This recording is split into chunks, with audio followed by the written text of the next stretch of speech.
Well, good morning, everybody, and welcome to today's Aspect session on how to train social science researchers to become consultants. My name is Dr. Tim Pascoe from a company called Catalyst Communities, and I have the pleasure of chairing today's webinar. Catalyst Communities, or CIC, is a social enterprise which engages communities at risk and provides solutions through training and coaching. So we are actual social scientists running a consultancy. So we have, as we would frame, the lived experience. Also at CIC, we also work with the Aspect program through Sussex University. And we're currently running projects ranging from the east of London to right across Europe. We would lead for various Erasmus projects involved in others, with a wide cross-section of partners across the EU, India, across Africa. What we do is we work on social innovation solutions. I'm also the lead for the DICE Consortium, but that's enough about me and more about what you're here for today. We have over 116 people registered for this webinar, so we've hopefully got a very large audience. And this webinar, as I suggested, forms part of the Aspect annual event series running across September and October. So there will be more webinars next week, and there were some earlier this week. So I'm sure once you've heard our very good speakers that you'll be keen to attend some of the others. So I'm going to briefly introduce our panel today, and they are all top speakers in their field and know and put into practice what we're talking about today, being consultants and social scientists. First to be introduced is Mark Fisher, Senior Lecturer in Accounting at the University of Sussex.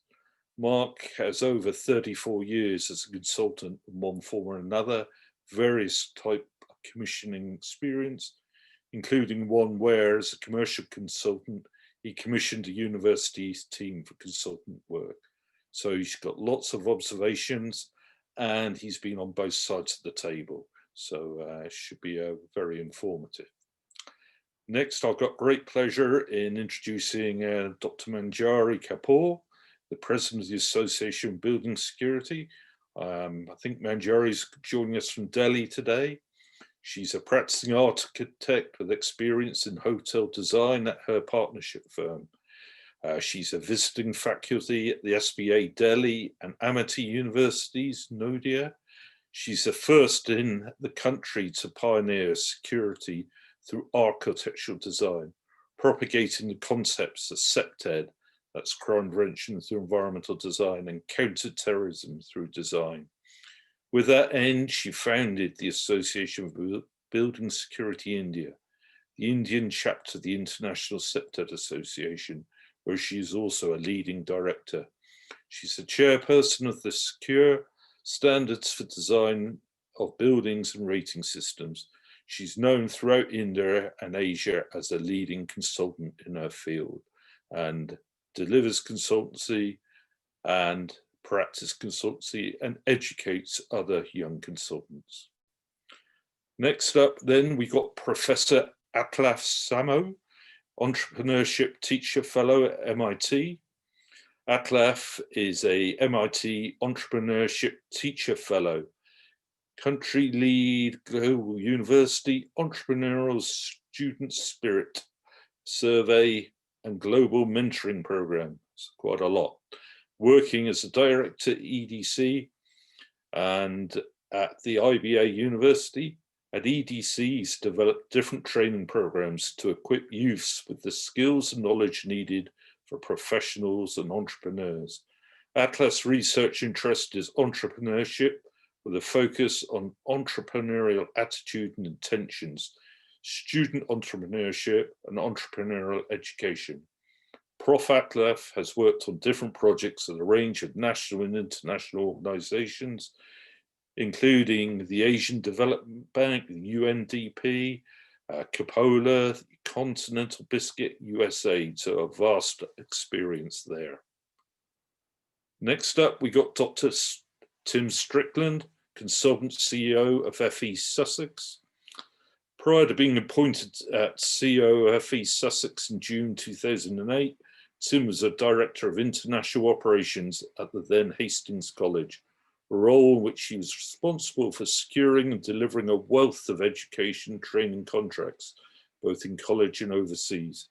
The work was recognised when the college's international provision was awarded the Queen's Anniversary Prize for Further and Higher Education by Her Majesty Queen Elizabeth II, no less. And our last speaker is Andre Mostert. He's the Social Science Business Partnership Manager and Aspect Broker at the University of Sussex. Andre has a long history of both delivering and teaching consultancy skills at various universities. He's an exceptional networker, forging many international partnerships across the world. He has started and ran consultancies and companies, designed and delivered consultancy courses for university students. So again, he should be an ideal speaker today. So those are our speakers. I'll give you a quick overview of our agenda. We're going to kick off with Andre, who's going to give us an overview of ECR training program at Sussex. Then Mark Fisher's coming on. He's going to talk about building a consultancy career, the do's and don'ts. Then Professor Aklaf will come on and deliver a roadmap of cooperation with Sussex. Dr. Manjari will talk about the Indian subcontinent and ABSI and partners for building research income. Then Dr. Tim Strickland will finish off with introducing FE Sussex, working with the FE sector. That's probably more than enough from me, just to say that each speaker will talk for approximately 5 to 7 minutes.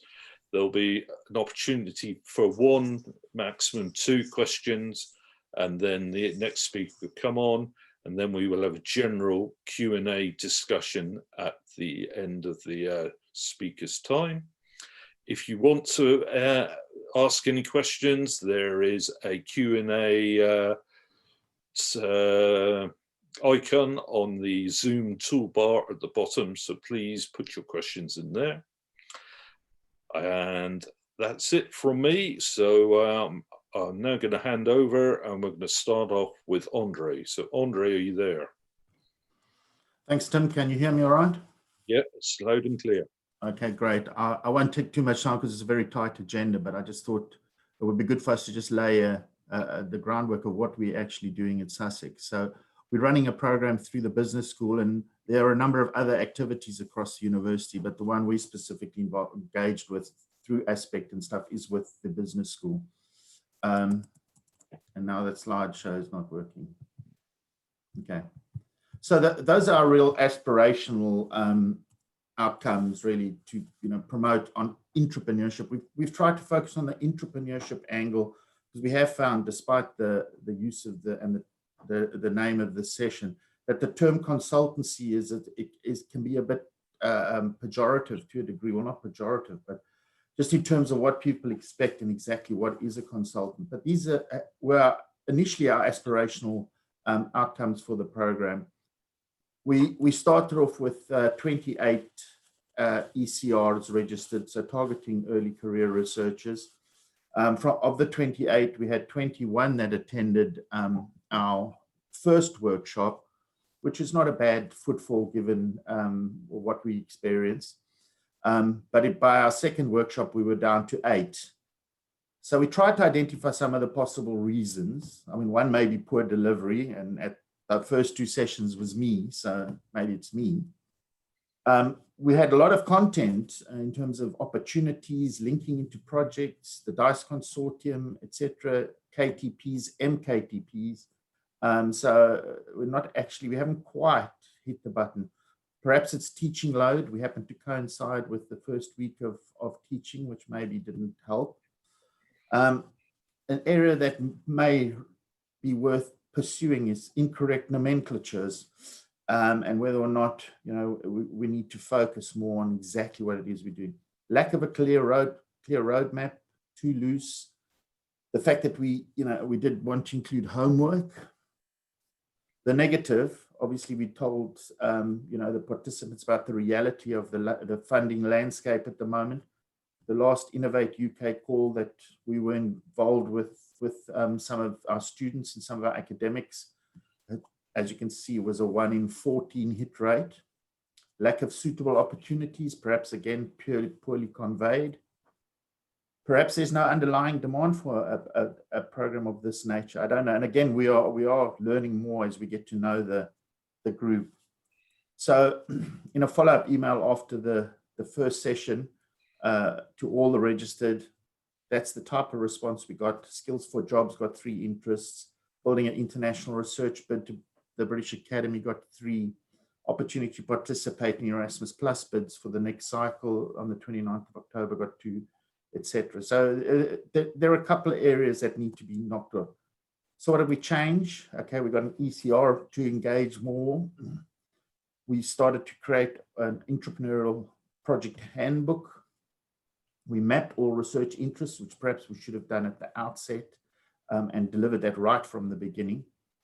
We needed to have a more immediate focus on the endpoints, removing the process's outcome, and perhaps start using terminology like project manager, contracting, freelancing, and maybe build on existing projects. We also decided to move away from session titles to more steps. So really, that is just a quick short where we've from Tim. I don't think it's necessary to take Q&A at the moment because I think the other part is probably more interesting. But that was just to give a context of where we are with at Sussex. So if that's okay. Okay, that's sounding very good, Andre, and it's certainly a learning experience in itself. And it seems there was some very positive outcomes and guidance on where to improve. Thank you. If we're ready, we'll go on to our next speaker, which is Mark. So, Mark, are you there? I'm present. Thank you very much, Tim. Thank you, Tim. Sorry. Over to you, sorry. All right, no problem. Thank you both, Tim and Andre, for that introduction to me personally and also what we're trying to do as a group of people. So the task I've been given is to give you some do's and don'ts from 37 years of consultancy experience.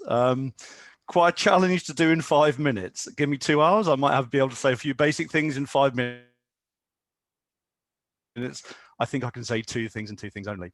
But just a little bit of context about my experience to give you an idea of where this is coming from. I'm on a reversal career to possibly many of you. I worked as a consultant for many years. I came to academia about 11 years ago to help set up the business school at Sussex. And I've been operating as an entrepreneur at Sussex ever since by doing lots of innovation stuff at Sussex in terms of how Sussex operates. I'm not what's called research active. Now, when I was 26, I had to give advice to the chief executive of Lloyds Bank, one of the biggest banks in the world, about how to improve his rather poor information structure. And I worked for a firm that was then called Anderson Consulting, now called Accenture. And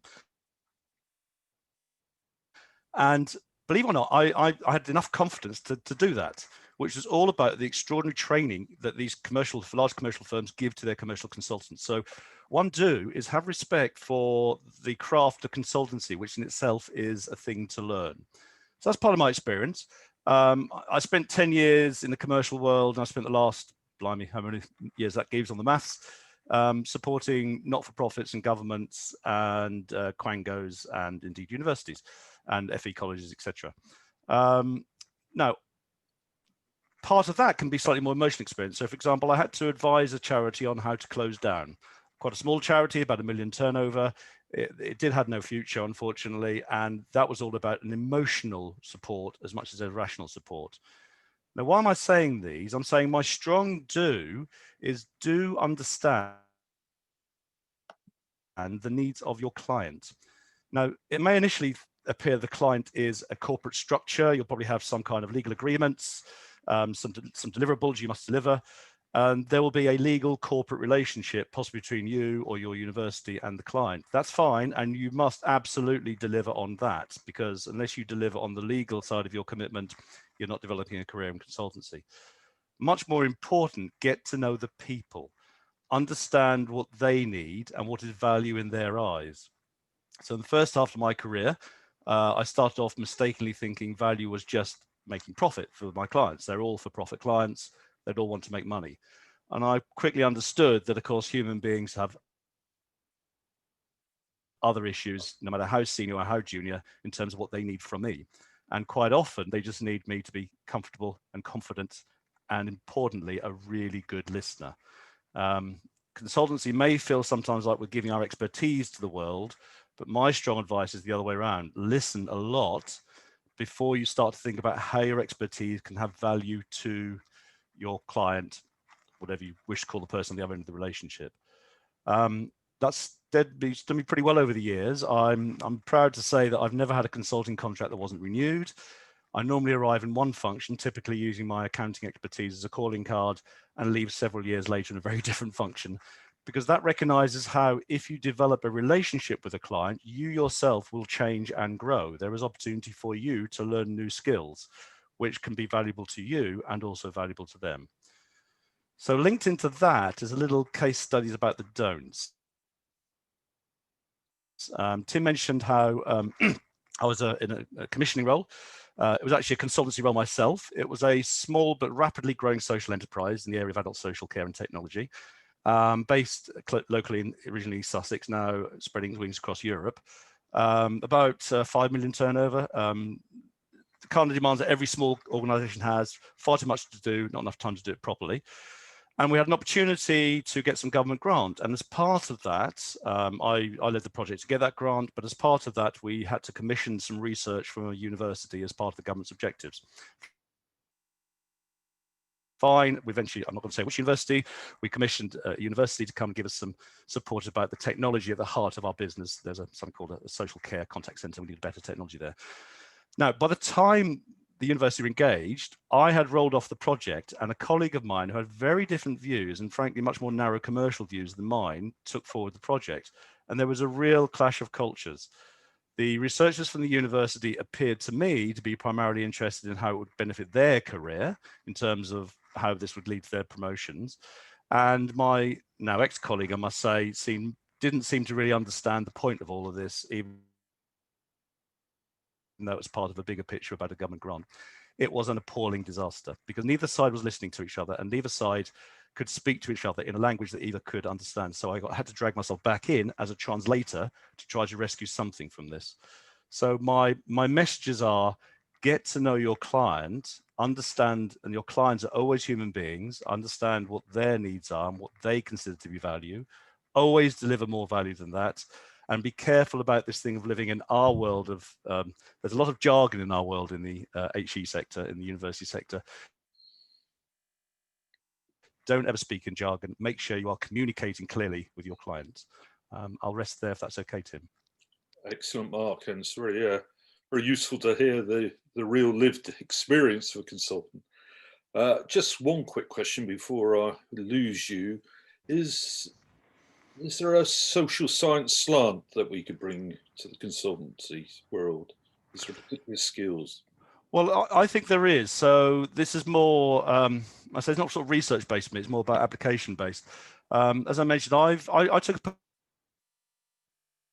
personal decision about 22 years ago now to make sure that all the skills I developed, so I got lots of skills in communication, accounting, and IT, and all sorts of business development areas. And as time's gone on, I've generated governance skills and other skills. And I said that I would only use those in the world of social benefit. So all of my clients are charities, not-for-profits, local authorities, NHS, et cetera, et cetera, et cetera. What they have valued from my skill set, and I can only speak obviously to myself, is my practical experience of getting things to work, for want of a better terminology. Now, I work closely with colleagues at Sussex who are social science faculty members, have more of an academic background than me, for want of a better phrase. And indeed, we've got a major project at Sussex looking at the future of work. Now, in my area of accountancy, this is particularly useful to look at because a lot of the kind of accounting's got a pretty boring reputation, but a lot of that boring stuff's being done by the computers now. So the skill requirement is changing a lot. So that's how and that work we're doing at Sussex is a combination of government grant, consultancy, executive education, and also working with our students so they can understand how the world's going to change. So I hope, Tim, is that an answer to how that can come to social sciences? Very good answer. So thank you, Mark, and I'm sure there's going to be a fair few more questions in Q&A session. So we're going to now move on, and we're going to talk to Professor Atlaf Samo. So Atlaf, are you ready? Thank you, Tim. Thank you for inviting me. Before I talk about how we work with Sussex on the roadmap for ECR, I just tell you the background how I actually indulge in this consultancy business. When I did my PhD in entrepreneurship, before that I have done few consultancy projects. My vice chancellor has asked me, now you have done PhD in entrepreneurship, so apply your entrepreneurship skills. And the building you see behind me, they gave me 2 rooms and 2 classrooms. Apply your skills, and in 2 years, you have not only to get the expenses what we have done on you, but also a revenue for the university.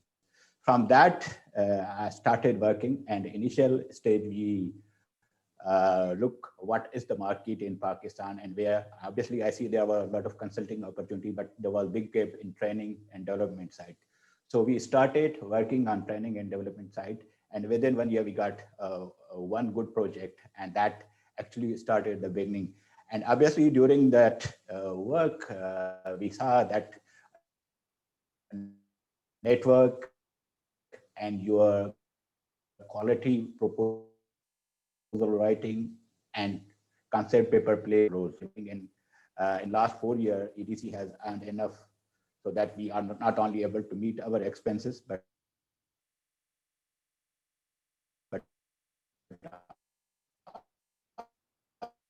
also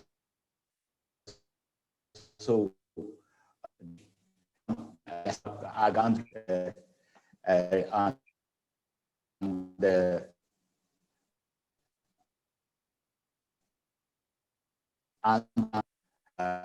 link working. Our first project was in Pakistan. Then we have asked our E4 Education for Pakistan program. I've been allotted scoping me to UK and hosted by University of Sussex. Excuse me, Atlaf. I'm not sure you can hear me, but I think the signals are quite poor at the moment. Can we perhaps pause you and get Adam, see if we can resolve the signal, and maybe go on to our next speaker? Is that okay with all our panelists? Okay. Hopefully you can still hear me, Atlaf, but we hopefully will come back to you. If you're ready, then we're going to go on now to talk to Dr. Manjari Kapoor. So are you with us, Manjari? No, we lost Manjari. Oh, no, here we are. We're now going with you, Manjari, because the signal fell out with Atlaf. So can you hear me, Manjari? Yes, I can. Right, the floor is yours now. Okay, thank you so much. Good evening and namaste from India. I will bring to you my experience very shortly. It was very nice listening to Mark before. Of course, I couldn't get all of Altaf's what he was talking. So I would like to share here some of my personal experiences. As I started my career as a fresh architect by starting my own architectural consultancy at the young age of 23. At college, if there was one discipline I stood out at, it was research. And so after 20 years of practice, I felt the drive to revisit research with many questions and an appetite for much more. So the 2 best advices I got when I was still deciding whether or not to take the plunge into a formal doctorate or not. First, choose a subject you feel strongly about and something you don't tire of in the course of the program. Second, the topic of research should, and in our university, it was a must have a definite outcome with tangible contributions to the field. So of these aspects, the first is critical because it is necessary to complete the research, and second is critical for the future applications of the research. So if it is usable, it will find a commercial application, and if it is usable, it will create interest in the funding organization. And the important thing is, in those cases, in both the cases, you would be the authority on that subject. So this is critical. You are making your own niche and you've got to carve it out. So just to tell my viewers, my doctoral research was on the subject of security by design, which was till then not really known in India, but the doctoral outcome was something completely new. It was a tool or an audit mechanism to measure the security design of a built environment. So now the important thing is that I was able to develop my research into different levels of consultancy. First, the actual tool, related guidelines, and the consolidation of standards comprises a huge commercial application of all my research knowledge. For these, I collaborated my architectural firm, which is called MSA, in collaboration with other specialists in digital and personal security. And together we have formed a consortium called SECURE, SEQURE, standing for Secured Environment Qualitative Universal Rating and Evaluation.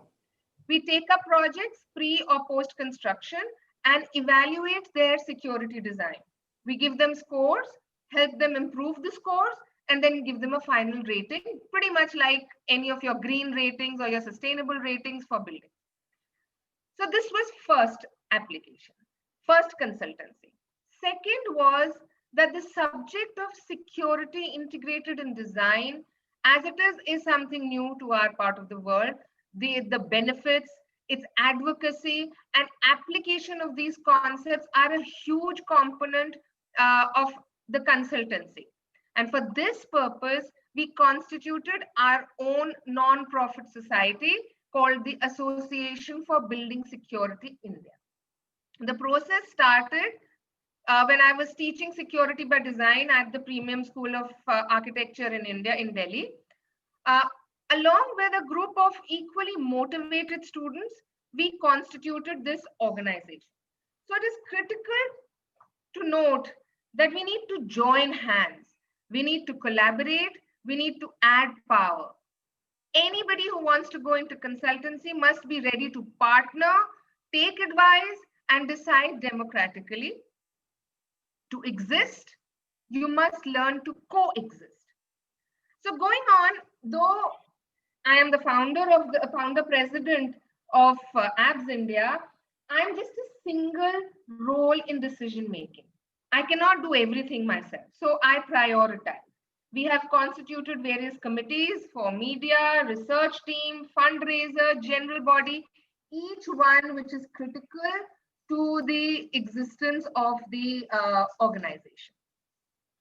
I lead the one which is dearest to me, which is the research team.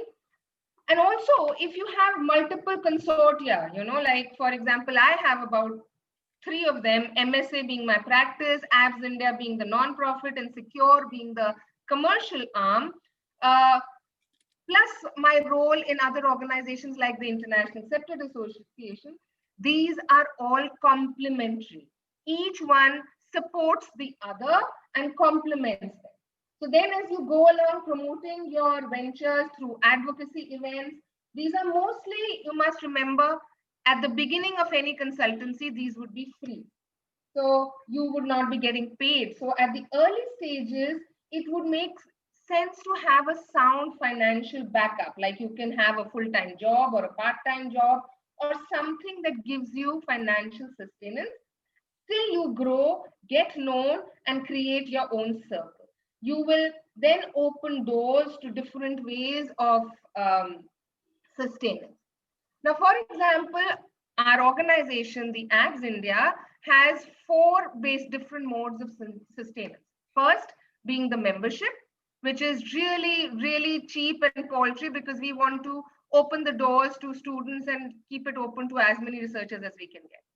The second is workshops, and now in current days, webinars, where we charge and we share knowledge, offer certification and memberships to the registrants. Third, and very important, is sponsors.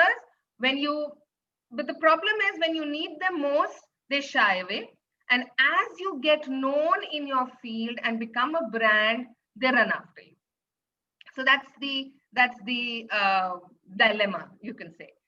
Research is our fourth solid pillar, where we have a team. We have a team which and it keeps pitching proposals for taking the research, and that I started, or that you could start in the future, take it forward to a level where it starts bearing fruit and provides empirical evidence for policy formulation. This is very critical.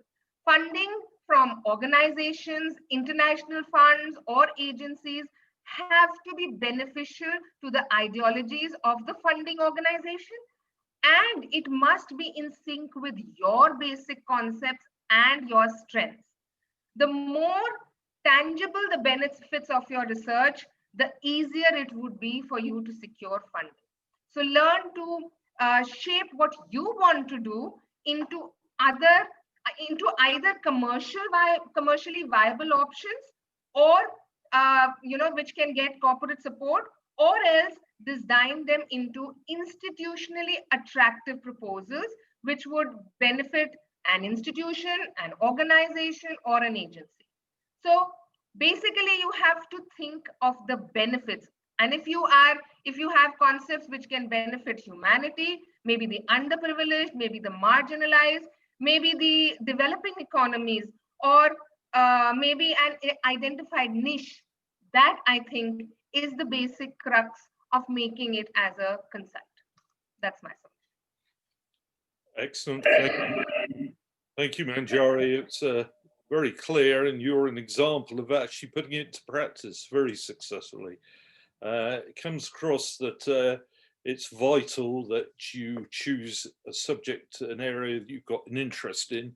And what's underpinning what Manjari was saying, I think, is entrepreneurship, actually identifying real opportunities and then looking at them with a commercial hat on to see if they're viable, and then making it happen. I think we're now, if we're lucky, going to move on again and see if Professor Atlaf has joined us, and whether his signal has improved. So Atlaf, are you there still? Yeah, I'm here. Okay. I hope you hear me well. Okay, so well, we were talking about that how the collaboration between Sussex and Sakkara we moved on. As I told you that we are connected with Andre through LinkedIn, and we decided to work together. And the first project that we wrote together, that was Employ for Pakistan, that was also being done. And then later on, we saw there was an opportunity by UK Education Gateway, which were allowing the scholars from Pakistan to visit UK and explore the collaboration. So I applied in that grant and I was awarded that grant. And in 2019 November, I visited the University of Sussex, which hosted me for that grant, and where I met not only people in Sussex from ISPRU and Sussex Innovation Unit, but also visited Oxford and University of Art. And we, during that time, we developed a project that was called Entrepreneurship Empowers Communities of Pakistan with Jeremy and Stavlia Matos from University of Surrey and Jeremy, Director ISPRU. We developed that project, which was shortlisted by March, but unfortunately COVID has come up and that delayed the proceeding. Later on, we worked on that DICE consortium with Timpasco, and we are a member of that DICE consortium, which has also been shortlisted.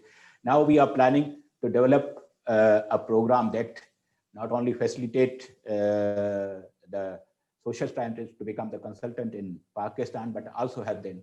What I see in Pakistan there's a growing demand of such consultancies and work, and especially the growing SMEs, government organization, business who require social research as a part of consultancy. And especially the gap, what we see here, that more emphasis on the impact factor, journal publication, rather than impact creating on the society. And the social science research application is what we look forward to that. And I have seen that in Cardiff, they have created a social science park, which can be a good reality where we can work here in Pakistan and create such type of park with the university, are following the aspect network, and under the guidance of Sussex, we are trying to develop, and we have talked with the British Council here in Pakistan, which are keen to help us out and promote this social science consultancy. Because in countries like Pakistan, there's no specific course for the social science consultant. Even a lot of people who do PhD, they become very good researcher, but they are not turning themselves into the social science consulting, for which they need to be properly trained. And I look forward to that type of consultancy and training a lot of school. As University of Sussex is doing, we see that there is a lot of potential in that as well. Tim? Okay, thank you, Atlaf. Another very good example of consultancy in practice, particularly on the entrepreneurship and the value of networking, I think, building those partners. Atlaf's obviously been very good at that, joining universities up, joining countries up. Again, it's very clear that he's providing that bridge, say, between the world of academia and practitioners in the commercial world. And I think that's something we can also focus on in the future. Right, I think we're going to go on now to our final speaker, which is Dr. Tim Strickland. Tim, are you there and ready?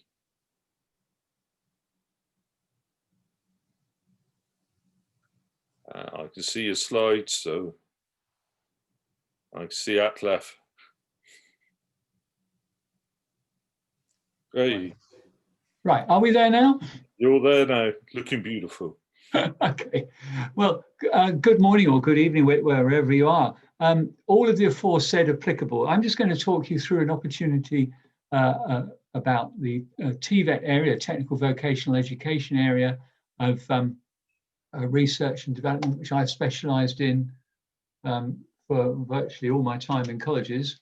FE Sussex is the consortia operation of 16 post-16 colleges in Sussex, and you'd be interested to know that we cover colleges with a turnover of about £230 million per annum.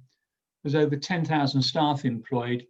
We've got over 75,000 students. I haven't stopped to count them all. And there's our membership sort of definition, all the colleges that are members of FE Sussex. So let's taking this broadly on.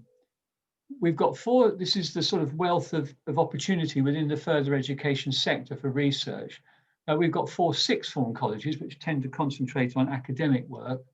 We've got 11 general further education colleges, which will do everything on the skills base, from entry-level skills all the way through to first, second, and sometimes top-up year of degree.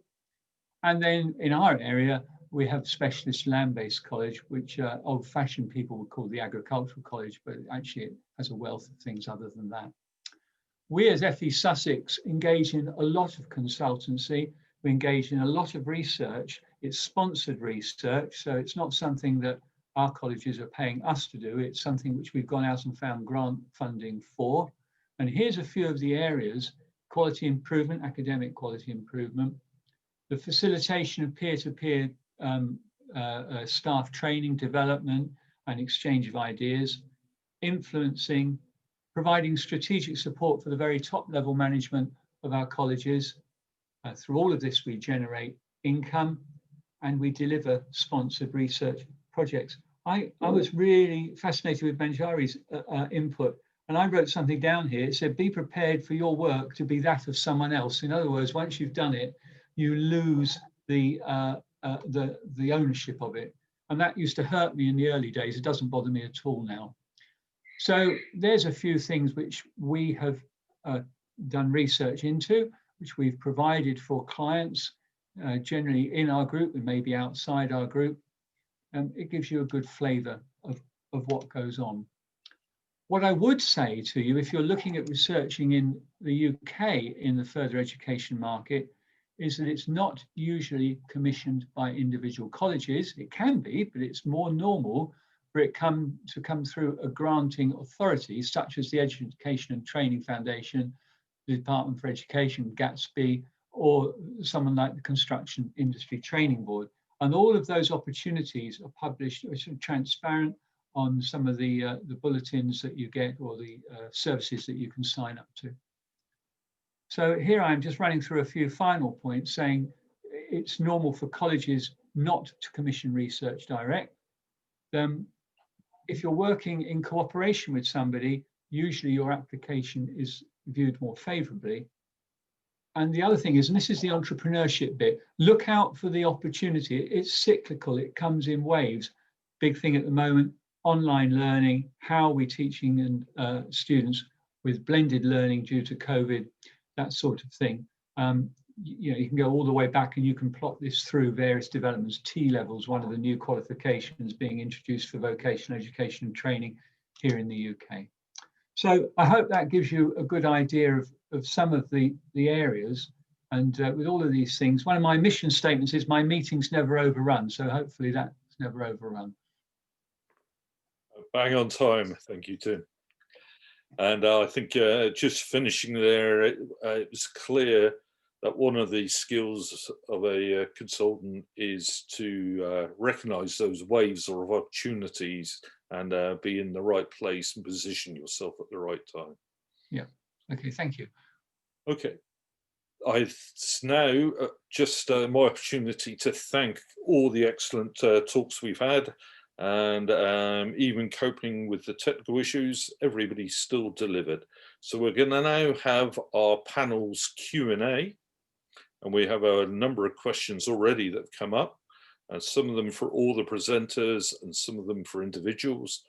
And I'm going to kick off with our first one, which is to all the presenters. And this is from Roger Horam. And he asks, how can academia work with grassroots organizations to deliver social projects, and how can consultants also get involved? So I'll repeat the question. How can academia work with grassroots organizations to deliver social projects, and how can consultants also get involved? Anybody want to take that first? Yeah, I'll take it, Tim. Okay, thank you, Andre. Yeah, hello to Roger. And I mean, Roger, that is a great question, because I think, obviously from the perspective of what we're doing with say, for example, Aspect International and working with grassroots partners, and it is often difficult in that a lot of grassroots partners don't have the capacity to engage at the type of level that would advance the partnership. So a lot of our outreach, and I think a point that was made by somebody else, in fact, I think Mark made the point in terms of, helping to add value before you expect anything in return. Because obviously a lot of the grassroots organizations, I mean, we saw it recently in a submission into Europe with partners from Mali, Chad, Tanzania, Nigeria, and I think the Cameroon. And the feedback we got from the union in terms of the evaluation was that we hadn't managed to communicate the type of capacity that these grassroots organizations were able to have, or able to contribute to the project. So our project fell down, our proposal fell down on the lack of capacity. So I think the long and the short answer really is that to engage with grassroots organizations, we need to start helping them build their capacity as a way forward before we go on to the next phase. Okay, thank you, Andre. Anybody else? Sorry, go ahead. Could I chip in a couple of bits there as well from our experience at Sussex? it is about it's about a long strategic approach rather than a short-term approach to this, I think, because as Andre says, start local is my first piece of advice, and local grassroots organizations typically need support and capacity. That's where I bring my expertise about how to develop the capacity. But obviously there needs to be a common cultural objective as well. And it's usually easier to develop those locally. And as you develop a sort of local economy, in this one of a better word, you will develop your own skills and your own approaches, and you will understand better how it is to work with such organizations. But another route to think about is students. So I've long been involved in an organization called Enactus, which is a global organization. I don't agree with everything it does, but it gets students engaged in developing social enterprises as well and supporting local small grassroots organizations. So think about how the students might be able to be enthused and involved in this. Okay, thank you, Mark. I think we'll move on to another question now. And this is again to all the panelists. Could you refer to your experience engaging a PhD students in consultancy or entrepreneurship? Their priorities, their field work and writing up and conferences, at what stage would you recommend them to start looking or incorporating in entrepreneurial consultancy skills? So they've got their own uni work anyway. How and can we put in and when would be appropriate to start looking at consultancy entrepreneurial skills? Yeah, I'm happy to take that one again. Oh, Manjari, you go ahead. So I'll just repeat what I already said. In our university, in our School of Architecture, generally this is checked almost at the time of allowing the PhD or admitting the PhD topic or the scholar into the program. So you have to be, you have to convince the panel and the jury that the PhD you're going to take is really going to tangibly benefit knowledge and benefit the practice of the profession and take it further with the direct requirements. Of course, commercial aspects are not vetted at that point, but I think that is probably the best time for you to have some kind of an idea in your head on how you would want to take it post completion of your research. So I think it should, as early as it can start, the better it is. That's my submission. I'll just add what Manjari said. It's better to do after your PhD, but usually we can engage them after the first year once they have that basic knowledge, especially in little bit field work or something like that, so that there should be some earning as well as experience for the PhD student, that how the consultancy is being done. And especially we do when we have got a lot of large research project, and we have to involve people in the field who have really understanding of the research and especially the applied research, and so that we can get them the questionnaire field or expressing training the enumerator. So we utilize them in that type of work, but obviously it is better to use them at the end or after final viva, but we can use them in between after first year of the PhD. That where they can get experience of the consultancy as well. Thank you, Atla. We've got another question here, perhaps a more practical question from Harris, which is, how do you navigate any conflicts of interest between commercial reasons for research and ones that aim to create academic value? So you're doing research and you're trying to do your research funding, writing papers, conferences. How does that balance against the commercial reasons for Petit's research? I'm happy to try and have a go at it. I mean, that's a very tough question, obviously. In a sense, what we hope to achieve, I imagine, is the ability to see academic value reflecting and integrating more with commercial value as time goes on. I think that's one of the areas that we probably have to explore. And as I was trying to say in my short presentation about the sort of nomenclatures, I mean, although there is sort of on the face of it, a sort of a dichotomy between commercializing one's research and the academic value. I suppose the trick is to have good interaction with potential private clients and potential private mobilization of your research. But Harris, that's a great question. I've put my email in the chat. Drop me an email and I'll follow up in more detail. Excellent. Thank you, Andre. We've got another question here from Abdul Rahman, which is aimed at Manjari, and I'm sure all the other panelists could comment as well. They're asking, from an institutional angle, what do you think that the university, and maybe at a wider level the government, can do to prepare researchers with entrepreneurial skills? Are there any examples you can share which might have worked in your favor when you were commercializing your research? Thanks, Abdul. That's a good question, and I'm happy to answer that. To put it very simply, what worked in my case, I think to a great extent, is that for 20 years, I was as it is, I had already tasted entrepreneurship. Having my own practice and running it, I knew the pitfalls, I knew how things work. And another very important aspect, 20 years experience in the field with gray hair, you're obviously smarter than you were at 23, or when you are just fresh out of college. So you've learned your lessons in life, you've matured, you've kind of settled down.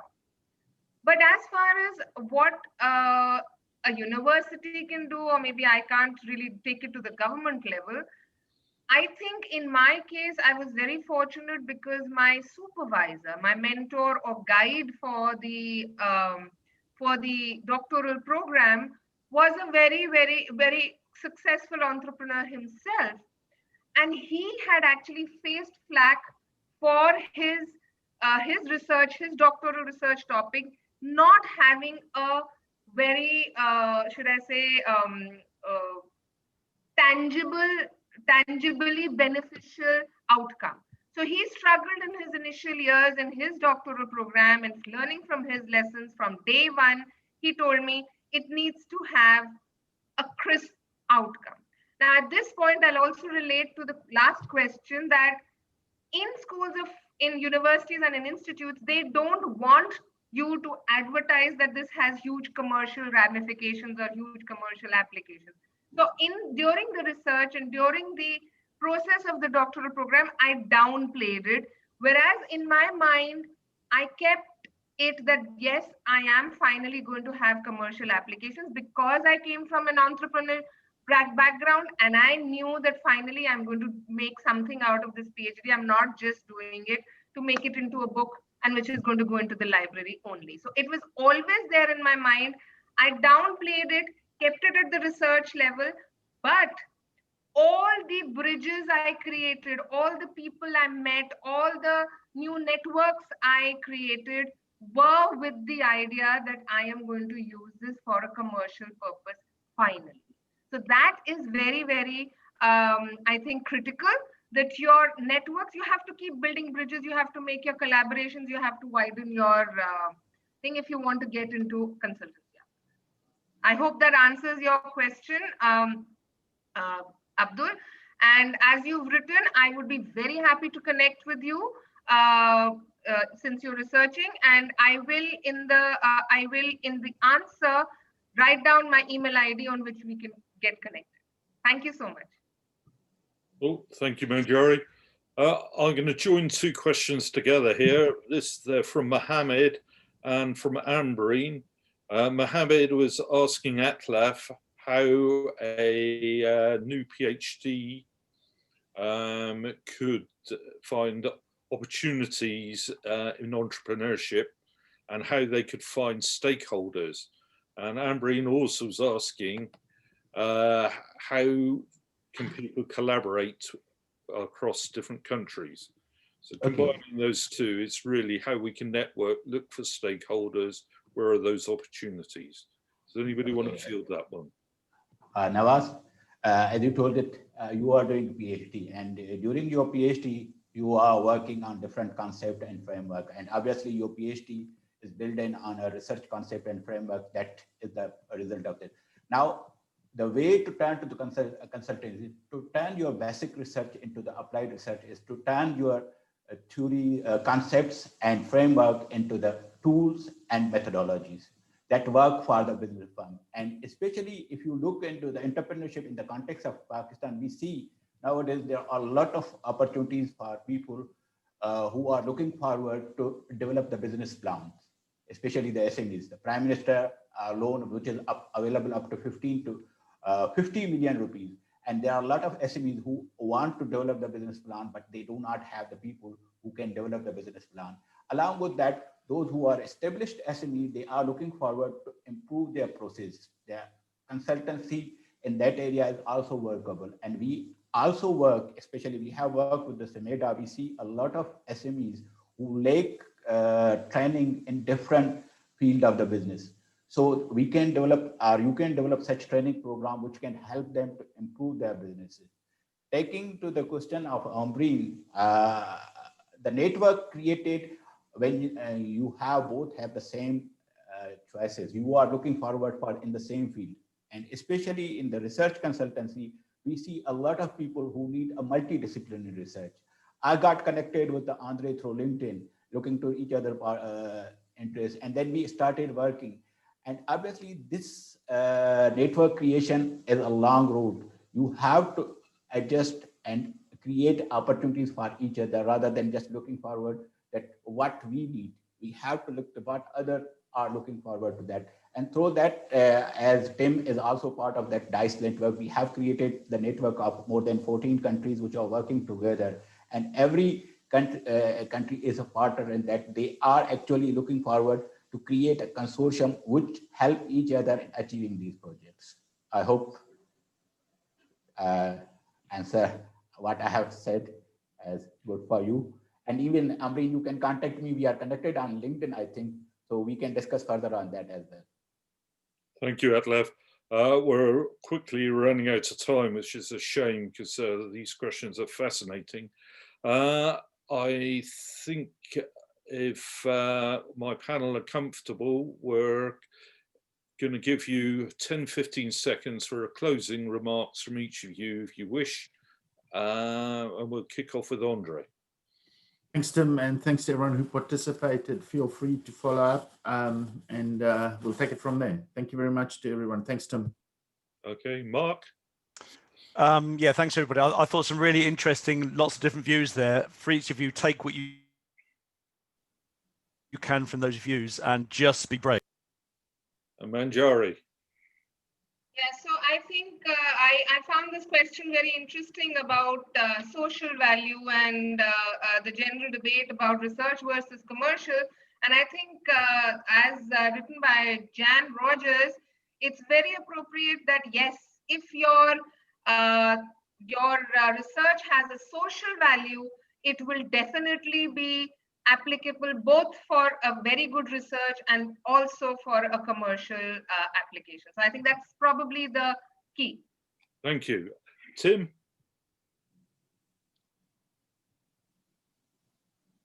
Okay, and Atlev, if you got any last comments?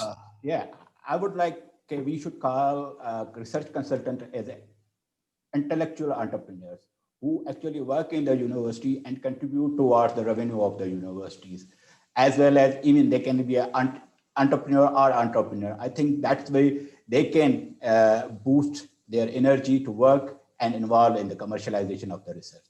Okay, thank you. So very many thanks to everybody who joined today's session. We hope you found it enjoyable and insightful. Hopefully you'll come to other sessions. We value your feedback, and once this session's ended, you'll get a very short survey. It is very short, so please let us know what you think. Very many thanks, and to all our speakers and all our audience, and hope to see you again. So goodbye and big thank you again. Thank you.